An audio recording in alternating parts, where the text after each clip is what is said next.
Hello everybody, and welcome back to Pravus Gaming and more Bio Inc. Redemption. We are playing all of the scenarios in the Life and Death campaign on lethal difficulty and creating guides for those scenarios. Let's go back to med school and continue with Diagnosis M.D. Diagnose all diseases before it is too late. This one's not terrible, but you're going to be running against the clock. For that, I would recommend there are 3 absolutely essential boosters. First one is emergency bonus. Your patient is going to start off with, I think, 14 different diseases or more right off the bat, which means he's going to take a load of damage and go to that emergency room pretty early on. Getting those extra bio points can make a huge difference in giving you the gas you need to diagnose and treat this patient. For diseases, we are going to go for either fewer symptoms or fewer potential diseases. Either one is acceptable. I'll go for fewer symptoms, but the goal here is to diagnose as efficiently as possible.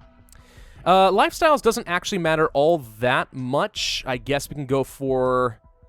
I know that I'm going to actually need to go for a 2 cost. No, we have 16 XP now. I can totally go for better lifestyles. Let's go ahead and do that. Intensive care. Cheaper tests. This one I would also say is a necessity. All diagnostic tests are 10% cheaper.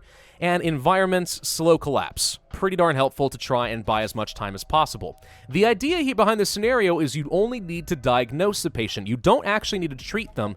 The hospital will do that for you as long as you can find the diseases. So if you can save as many points as possible diagnosing, that's going to make things a lot easier for you.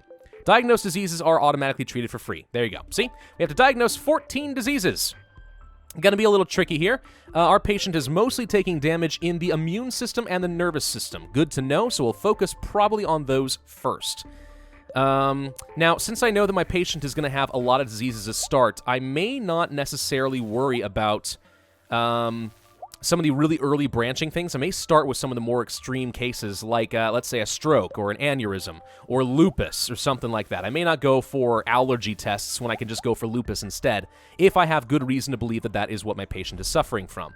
For example, fatigue and stuff, fever, yeah, a lot of that would make some sense. I suspect it's going to be lupus when you got that many symptoms here. So let's go for a lupus differential diagnosis and try to knock that out as quick as we can.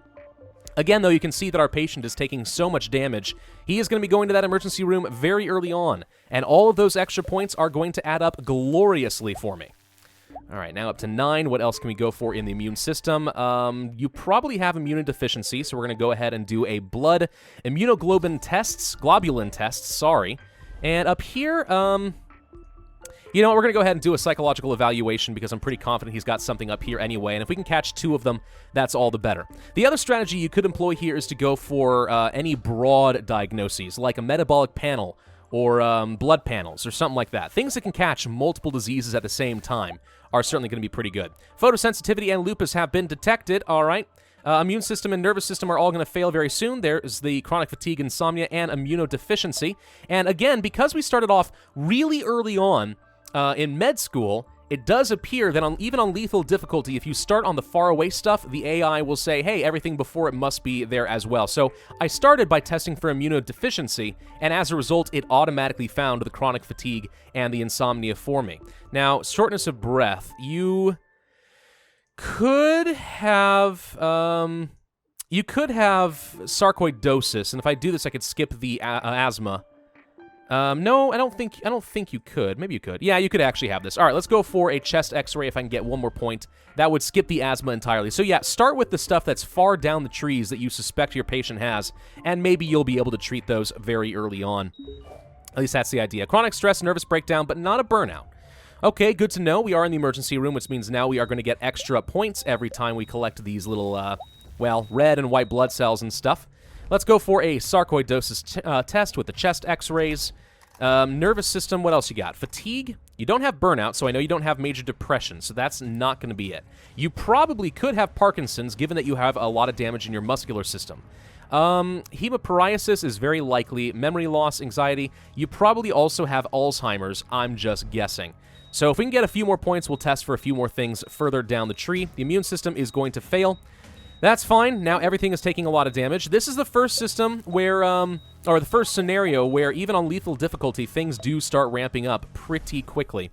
I am going to go for the brain MRI. I probably should have gone ahead and done this, but rather than doing the evaluation to find chronic stress and so on. But yeah, let's go ahead and do a brain MRI. That's going to detect the Alzheimer's and the Parkinson's both, which will certainly be very helpful. You probably have a few more things working against you. It does seem likely that you have Addison's disease as well. Interesting. We might check for that. What are the odds that you actually have that? Whoa, whoa, whoa. Too many things all happening at once all of a sudden. How am I supposed to deal with all of that, huh, game? How am I supposed to deal with this many pop-ups all at the same time? You tell me. All right. So we have fatigue. Could be, again, a lot of different things, but I'm actually willing to bet that we have leukemia, because we've had leukemia for a lot of different things. We might have Addison, so let's go ahead and do a test there.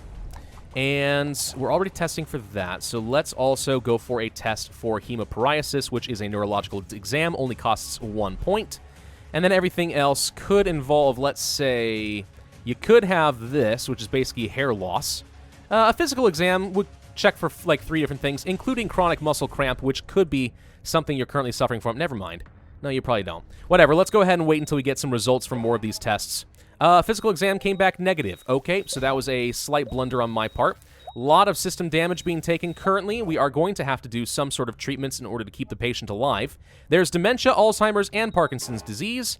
No hemopariasis. So this leaves me with fatigue and swelling legs.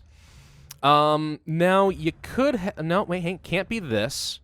You're not taking any... Let's see. Are we still testing for leukemia? I think we're testing for both of these.